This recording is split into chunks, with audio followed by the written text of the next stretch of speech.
Bonsoir, nous sommes le 29 octobre, bienvenue pour une nouvelle édition du 7-8 L'Actu, le journal de la rédaction. Heureux de vous retrouver pour cette nouvelle édition. Voici les principaux titres que nous allons développer. Journée mondiale de l'AVC, les accidents vasculaires cérébraux qui font plusieurs dizaines de milliers de victimes chaque année rien qu'en France. Une personne est touchée toutes les 4 minutes. Il est donc important de détecter les symptômes afin de mieux agir.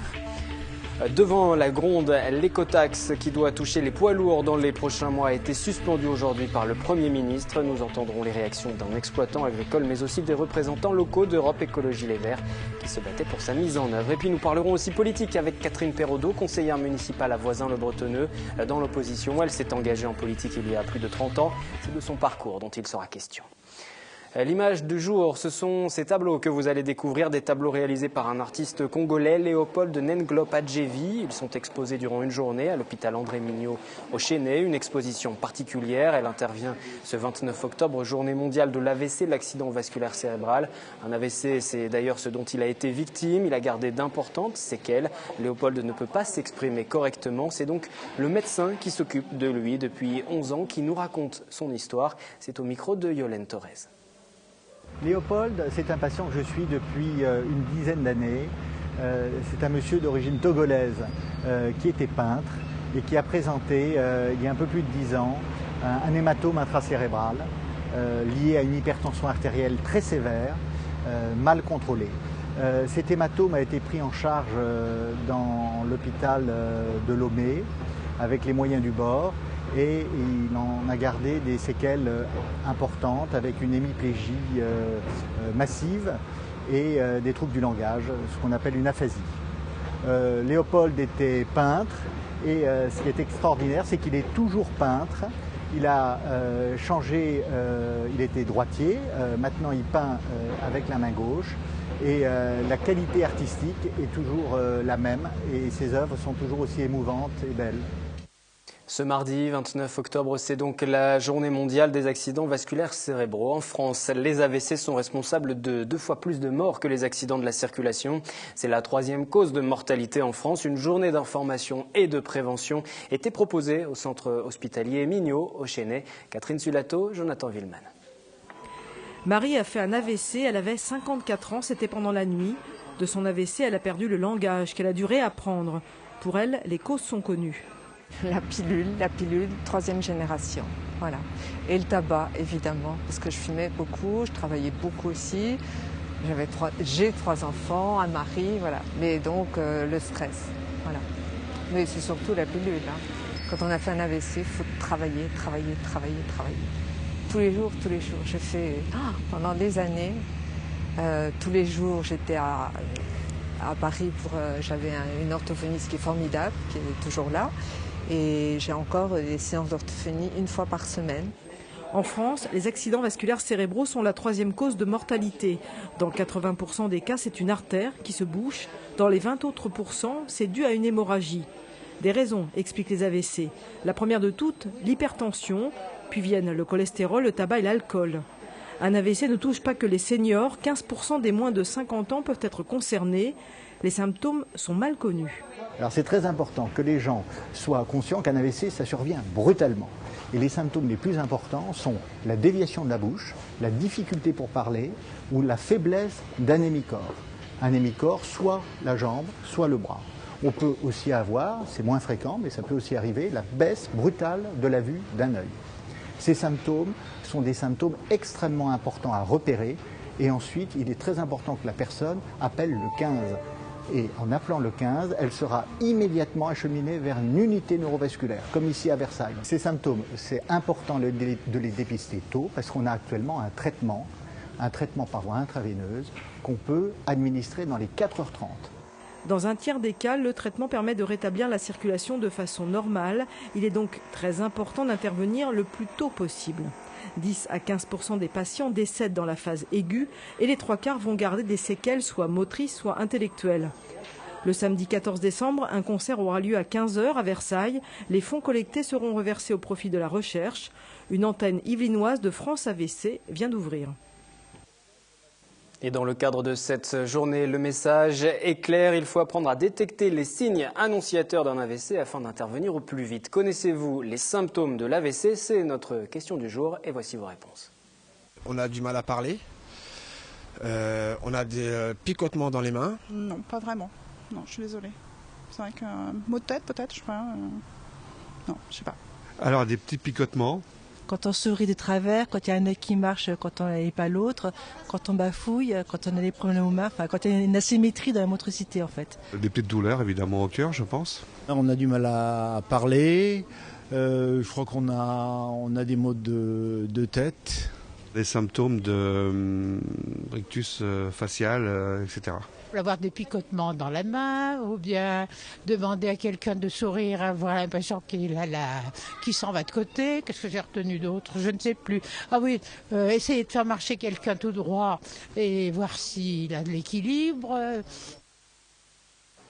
Suspension mais pas suppression. Jean-Marc Ayrault a reculé aujourd'hui sur le dossier de l'écotaxe, mais il ne veut pas enterrer ce nouvel impôt. Il annonce avoir besoin de temps pour mener un dialogue au niveau national mais aussi régional. C'est en Bretagne d'ailleurs que la contestation a été la plus forte. Rappelons que l'écotaxe est un dispositif visant à taxer la circulation des poids lourds afin de financer les infrastructures ferroviaires et fluviales. Il a été initié sous la présidence de Nicolas Sarkozy et devait rapporter 1 milliard d'euros par an à l'État. Yolande Torres fait le point sur les différentes réactions dans le département. Ces portiques de contrôle sont devenus le symbole à abattre pour les opposants à l'écotaxe. Cette taxe d'environ 13 centimes par kilomètre en moyenne augmenterait de plus de 4% le prix du transport routier pour les poids lourds. Déjà maintes fois reportée, son application était prévue le 1er janvier 2014. Coup de théâtre ce matin, le Premier ministre Jean-Marc Ayrault annonce sa suspension dans tout le pays. Une décision qui ne satisfait qu'à moitié Jean-Claude Guéhenec, propriétaire d'une exploitation agricole. Lui demande la suppression totale de cette taxe. Les motifs évoqués, trop d'impôts, trop de charges. La seule solution, c'est purement d'arrêter notre métier. Alors tout le monde dit manger des produits de proximité et on nous taxe encore. Et on nous dit oui, les autres produits vont être taxés. Avec l'écotaxe, on sait que par exemple des produits espagnols vont prendre l'autoroute, ils vont arriver jusqu'à Saint-Arnoux et ils ne vont pas du tout être taxés. Donc nous, on va passer sous 4 ou 5 portiques sur nos produits. Donc là, il n'y a pas d'égalité au niveau de la taxe. Pour une entreprise, au niveau particulièrement arboriculteur, maraîchage ou horticulture, ces taxes-là peuvent représenter entre 2 000 € jusqu'à 30 000 € par entreprise. Donc nous, on ne va pas pouvoir répercuter ça, on n'est pas des transporteurs. Donc on ne peut pas rajouter ça en facturant. Les grandes surfaces vont pas dire monsieur, vous rajoutez ça en bas de votre facture. Du côté d'Europe Écologie Les Verts, on est pour cette écotaxe. Elle permettrait notamment de favoriser d'autres modes de transport moins polluants comme le fret ou le transport fluvial. Du coup, l'annonce de sa suspension n'est pas vue d'un bon œil. Que le gouvernement essaye de trouver une façon de ne pas envenimer la situation, d'expliquer mieux, ça paraît normal. Par contre, le fait de ne pas appliquer cette écotaxe, de ne pas l'appliquer, si j'ai bien compris, sur la France entière, ça c'est tout à fait regrettable. La Bretagne, des aménagements avaient déjà été pris en compte sur le fait que c'était une région périphérique, donc le taux n'était pas le même que dans le reste de la France, un certain nombre de produits en étaient exonérés. C'était déjà pris en compte. C'est quand même un très mauvais signe pour la transition écologique. D'après les chiffres du gouvernement, l'écotaxe devrait rapporter plus d'1 milliard d'euros par an.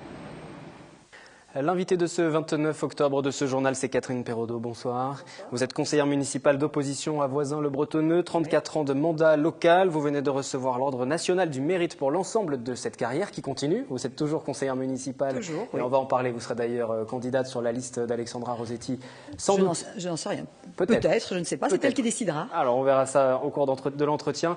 Tout d'abord, on revient sur cette carrière de plus de 30 ans. Lorsque vous avez débuté, lorsque vous vous êtes engagé en politique, vous aviez derrière la tête de rester aussi longtemps? Ah non, j'avais absolument aucune idée de cela, de cette longévité. J'avais surtout beaucoup de surprises et beaucoup de questions en tête parce que je ne connaissais absolument rien à la fonction.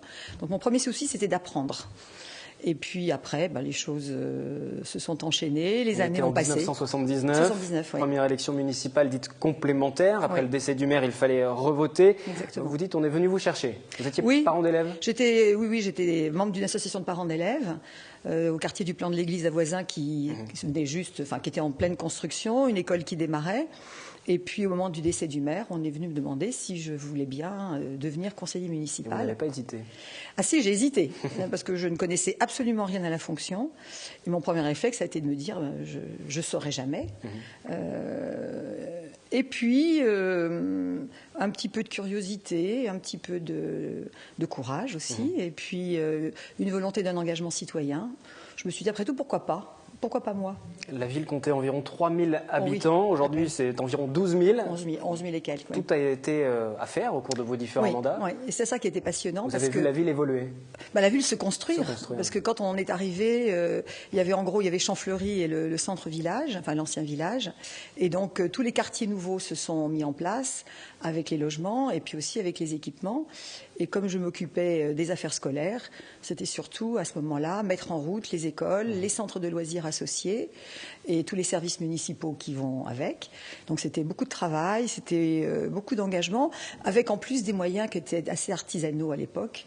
Pas beaucoup d'agents, pas beaucoup de structures support. De 3000 habitants voilà, à peine. Exactement. Moi, je me souviens quand j'ai été élue, il y avait exactement 3 agents administratifs. Oui, donc, plus le secrétaire de mairie, on ne disait pas directeur des services.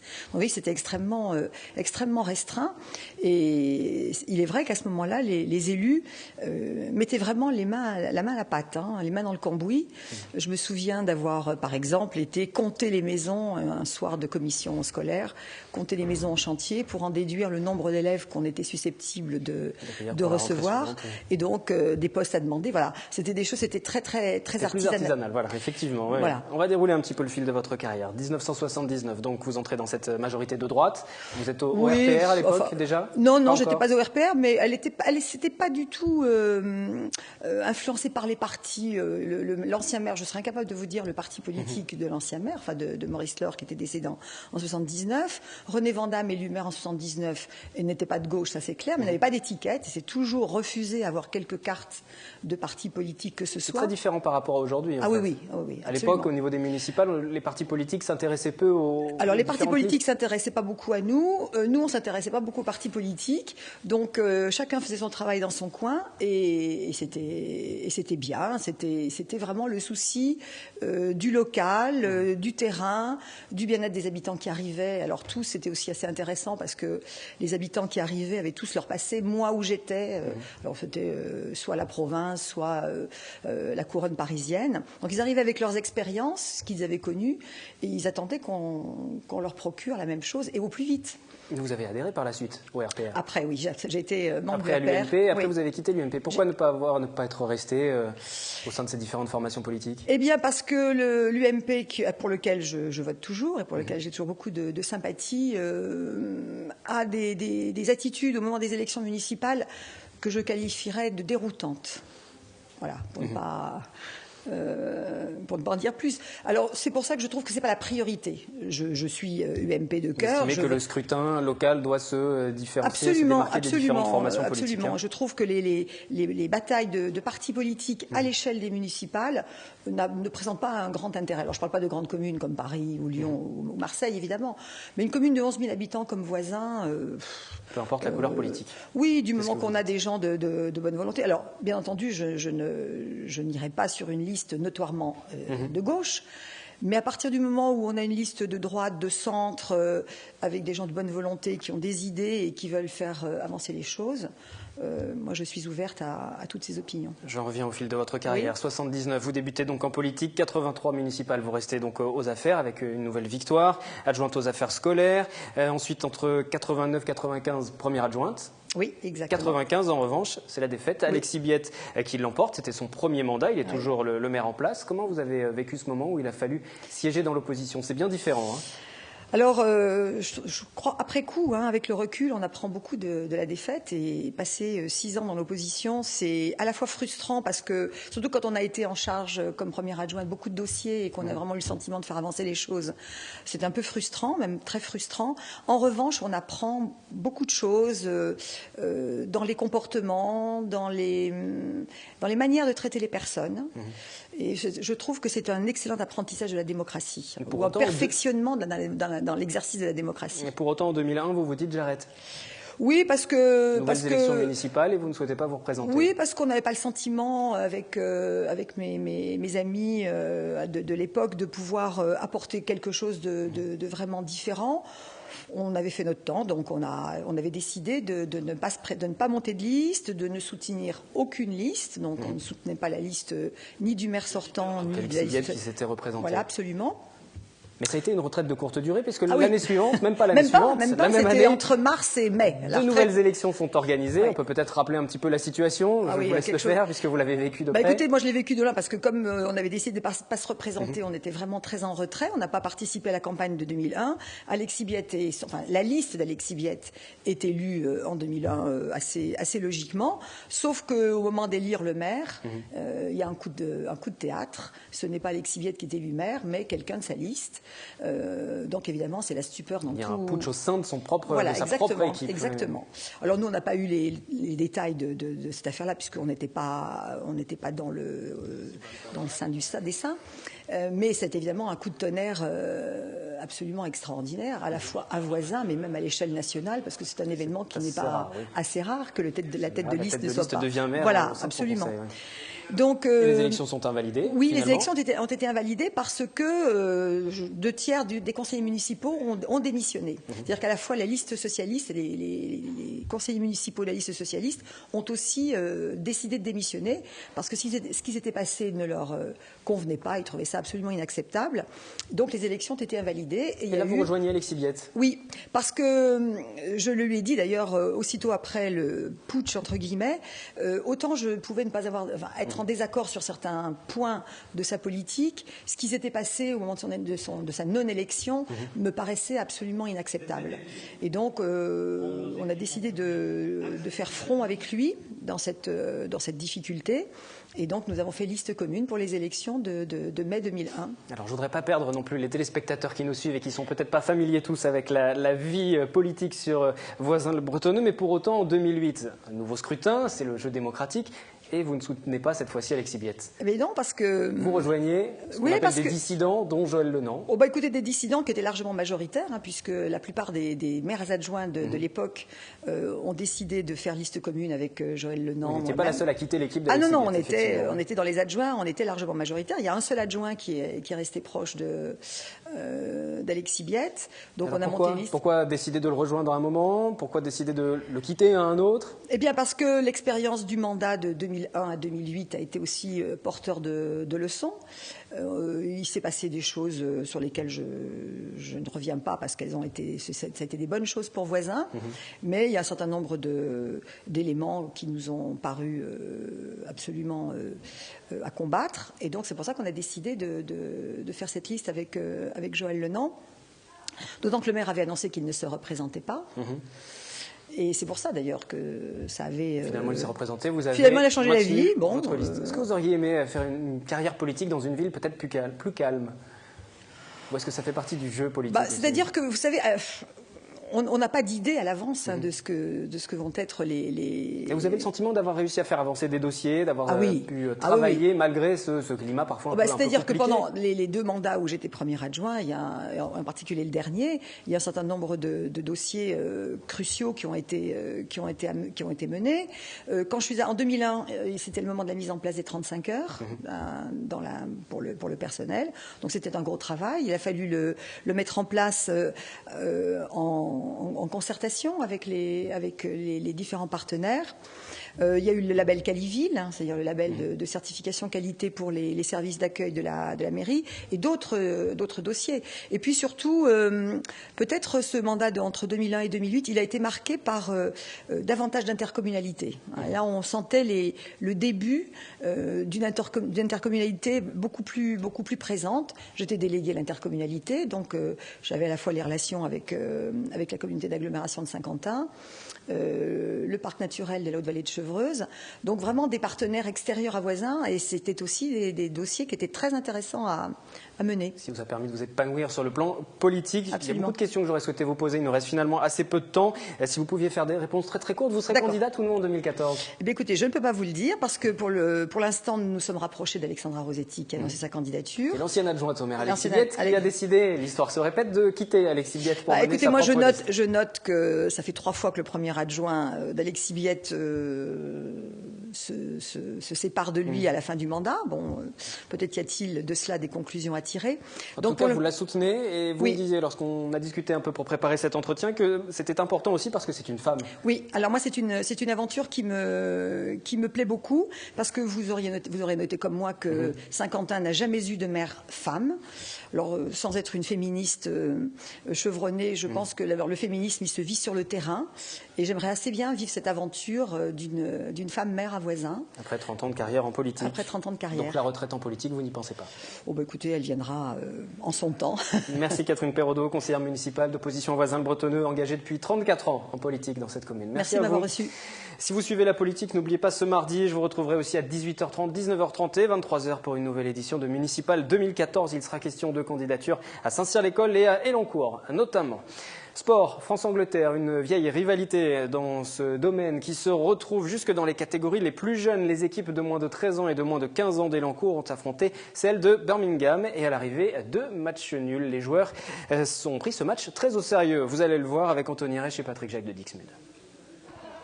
Je vous parle d'un temps du football que les moins de 13 ans ne peuvent pas connaître. Pourtant, la rivalité France-Angleterre sur le rectangle vert semble se transmettre à chaque génération. C'est un match amical, mais quand même. C'est la première fois que je joue sur un grand terrain, en fait. Et ouais, c'est une expérience bien à vivre. C'est un match amical, donc bien sûr, il n'y a pas d'enjeu principal, mais c'est toujours plaisant pour les garçons de repartir avec une victoire et continuer dans la lancée depuis le début du championnat. Dans le cadre d'un partenariat avec le Paris Saint-Germain, le club de Birmingham fait étape dans les Yvelines pour se frotter aux jeunes footballeurs d'Elancourt. Depuis plusieurs semaines, les Anglais ont même augmenté la cadence de leurs entraînements en vue de la rencontre. Quel que soit le niveau, un France-Angleterre, cela ne se rate pas outre-Manche. Totalement, c'est un match important, c'est une grande opportunité pour mes jeunes de venir se frotter au niveau international. On se prépare à cette rencontre depuis près de 8 mois. Les jeunes Élancourtois relèvent le défi physique anglais et résistent bien à leur agressivité dans les duels. Mais à l'arrivée, France et Angleterre ne se départagent pas. 2 matchs nuls, un but partout chez les U13 et 2-2 pour les U15. En parallèle d'un spectacle musical de hip-hop qui se monte en ce moment au Scarabée à la Verrière, des initiations au beatbox sont organisées à la Maison des Jeunes. Découverte à présent de cet univers musical qui reproduit le son des instruments avec la bouche mais aussi le nez avec Olivier Maniscalco et Lodi Moine. Peut-être vont-ils nous faire une petite démonstration.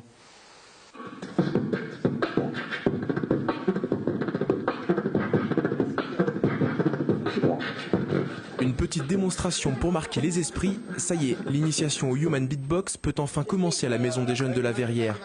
Mouvement issu du hip-hop et né dans les années 70 à New York, le beatbox consiste à imiter vocalement des instruments de musique. Très technique, il est aussi difficile à enseigner. Il faut donc trouver des méthodes pour aider la quinzaine d'enfants présents ce lundi à jouer les boîtes à rythme.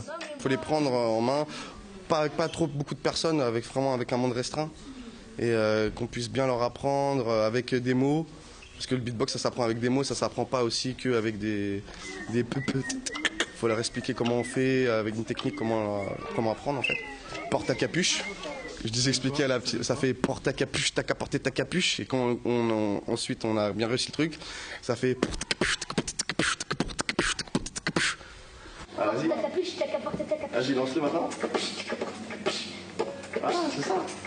Ce qui me plaît dans le beatbox, c'est qu'on imite des instruments. Comme j'aime beaucoup la musique, j'aime bien faire du beatbox.